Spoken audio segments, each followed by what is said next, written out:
Welcome, Whiteman Warriors, to the Practicing the Pillars podcast, where every airman is a leader. When you lead yourself first, others will line up to follow.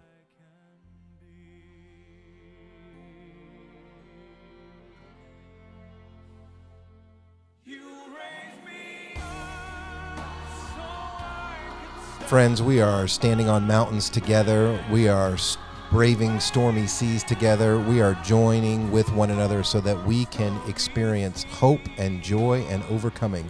We are so glad that you're with us today on the Practicing the Pillars podcast.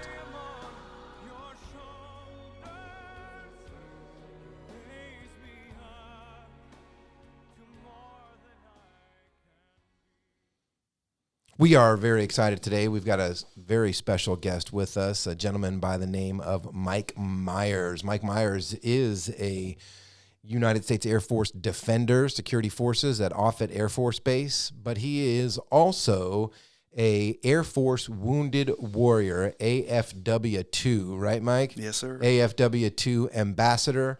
He gets out across the Air Force and shares his story of resilience and hope and positivity. So he's joined us today, and he's going to tell us a little bit about his story. Mike, welcome. We're glad you're here. Well, thank you, sir. Really appreciate it. I kind of want to make a joke about your name, Mike Myers, so let me just get that out of the way. Hey, baby. Groovy. Yeah, groovy. Yeah, man, so we're glad that you're here. I'd like you to just take a minute and tell us a little bit. I know you've shared with a lot of folks on base already your story, so if we can get the short version, tell us a little bit about your story, Mike. Yeah, so I've been in the Air Force for 19 and a half years, Master Sergeant up at Offutt Air Force Base. I work with non-wounded, wounded, or ill-injured airmen who, with the Office of the Warrior Advocate. My story starts out high speed and happy. I was a defender. I joined the Air Force, got married, did some really cool things, deployed to Afghanistan in 2006. Didn't know that my normality was going to change into an abnormality. Got blown up by an RPG in 2006, September 6, 2006. Wow. And my life changed. When I returned home, there was a piece of me that was missing. I didn't know what it was. I didn't know what was going on with me. I thought I was, different. I was angry. I'd yell at my wife, yell at my kids. I didn't want to go outside. I didn't want to take part in normal activities. I would destroy my kids with my verbal language. I'd escape into video games because I couldn't take the stress and the lack of security outside of my job when I got home. It was bad. And I went 9.5 years because of the stigma of my career being affected. Being a defender, being a staff sergeant in the United States Air Force, I wanted to do amazing things. I wanted to do good stuff to help people. And I felt like I couldn't do that if I went to mental health. So you had a positive motivation, a good motivation, which was to serve and to continue serving with honor. But that positive motivation triggered some maladaptive responses to a traumatic event. Because you were motivated to do a good thing, you ended up not doing what you needed to do for 9 years. Is that fair to say? Absolutely. I didn't take care of myself, and it only affected my family because that's the only people I allowed it to affect. They're the only ones that saw behind the curtain. So, Mike, what did you do nine years later? What did you do to readjust and to recage? So my wife suffered stage 3 rectal cancer, and wow. At that point, I was like, you know what? I need to take care of me because I need to do it for them. And so I went to mental health. I went to behavioral health, got diagnosed with a traumatic brain injury, post-traumatic stress disorder, sleep apnea. I got put on meds. So you had no diagnosis for 9.5 years. No diagnosis. You had a traumatic brain injury that happened 12 or 9 years prior, but it had never been diagnosed. And so not you, not anybody knew what you were really experiencing. The only people that knew was my wife. But you couldn't define it. You couldn't explain it. You couldn't work through it because you didn't even know what was causing it. Right. Yeah. Okay. Yep, absolutely. And the good thing is when I started to seek care, my leadership was amazing. My leadership allowed me to get the care I needed. I was able to share to other defenders as they were deploying as an instructor. I started to tell my story, and every time I told my story, it got a little easier every time. The mental health docs were amazing. I got the care I needed. Air Force Wounded Warrior program stepped in and helped me through my med board process. I got returned to duty. My commander said, fit for duty, retain. And here I am still in the military today. So in the midst of that experience, you had this sort of idea that if I go and get help, I'm not going to get the support that I need and I'm going to lose my job. When you went and got help, what you actually discovered was that there was a whole community of people around you that encouraged you to get the help that you needed, wanted you to get the help that you needed, and it actually did not have the impact on your career that you had spent 9 years being afraid of it having. You're absolutely right. Is that fair? It did not affect my career at that point in time, which was amazing. My thought process and the stigma behind it was not exactly what happened, which was amazing. And I tell you what, when we adjust to our new norm and we take an abnormality and we change it into a new norm, that norm is always shifting. So I PCS'd to Offutt Air Force Base in 2018, and then I deployed to Afghanistan again at the end of 2018, and I wasn't ready for it. There were things that triggered me when I was downrange, like seeing the Roll 3 hospital at Kandahar and seeing my buddy Lynn Anderson's face because he was blown up by an IED in 2012. It triggered everything again. And then seeing a U.S. soldier being brought off a helicopter who was KIA triggered it again. And then for 6.5 months, I operated in a fog and then returned in April of this last year. And I was operating in a fog every day. And the thought of in my process and the job I was in, I was afraid that I was going to mess up, that one day I would come in and I wouldn't be able to operate, or I would make a mistake because I was so focused on you know, my PTSD, that it kept me in that fog. And then I started destroying my family again, which is not good. So you had this experience, and then you spent 9 years not getting help. Then you got help. Mm-hmm. You learned some tools to be able to manage your life in healthy ways, and then you go back and you get triggered all over again, but you didn't seek help immediately. What did you not know that you had been triggered again, or did you not know that you had kind of reverted back, or did you know that you had gone back into this kind of mentally unstable place? Did you know and decide not to do anything about it, or did you not realize that you were back in that fog again and you were just grinding hard and pushing, and it was so familiar to be back in that fog that you didn't realize that you were back there? No, I knew I was back there. And I knew it was evident that I was back there. But the thing is I knew where I needed to go to get help. I just needed to get to that point to where I could get help because I was too busy helping others in my job, in my position that I was working in at the time. But I tried to use behavioral health techniques of you know, bringing it to the forefront of my mind, saying, hey, you're safe. Nobody's trying to attack you. I tried to do that, but I couldn't conceal it. And it just kept overflowing. And so suicidal ideations crept in. And because I'd see the look on my wife's face and my kid's face after I got done having my adrenaline dump and my PTSD episode, that I was like, you know, I need to get back in. So I found an opportunity with my new job to be able to apply for this job, get this job, so that I can not only help people, but also help myself. Got over the psych doc, got back on my meds, got back into therapy, got plugged in with AFW2 even more, and went to Caravan in Andrews back in November.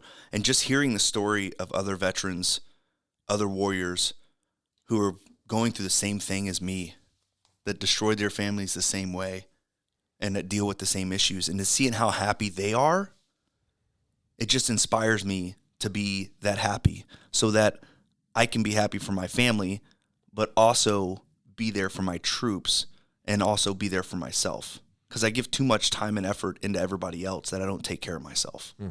So I heard you say that you recognized that you were there back in that sort of fog, as you describe it, which I think is a good way to describe it. You knew you were back in that fog. Previously, it took you 9.5 years to go and seek help. What was the timeline this second time that before you went and sought help? 6 months, a year, a year and a half, 18 months? What was the timeline? So from April of last year when I returned home of 19, November of 19 is when I had been started to seek my help. So I knew there was a process, and it takes a while. Yeah. It took me 2.5 months to get to the psych doc, which, is not ideal, but I knew exactly where I needed to go, and I knew how to get there. I just knew it would take a little time. So it got easier. It did. It absolutely. got easier once you did it. Once you got up on that mountain once, and sought the help that you needed. When it came time again to go back and connect with people and do the things that you needed to do to get healthy, it was a lot easier second time through. It was, absolutely. Not necessarily the symptoms weren't easier. Maybe they were a little more intense. But the plan of attack and going and seeking help and connecting with people was a lot easier the second time. Do you think that if you were to find yourself in the fog again, it would be that much easier to go and do what you need to do? Absolutely, because I know that there's a network of people out there that are willing to listen and willing to take care of me. And sometimes honesty is the best way. When individuals come into our office and they seek help at the Office of the Warrior Advocate, we say, hey, go be honest with your leadership like you were with us. Yeah. Yeah. And a lot of times leadership will be more receptive to that when they see the truth come out. Something about keeping things a secret, right? You're only as sick as your secrets. And there's a great line, the truth will set you free.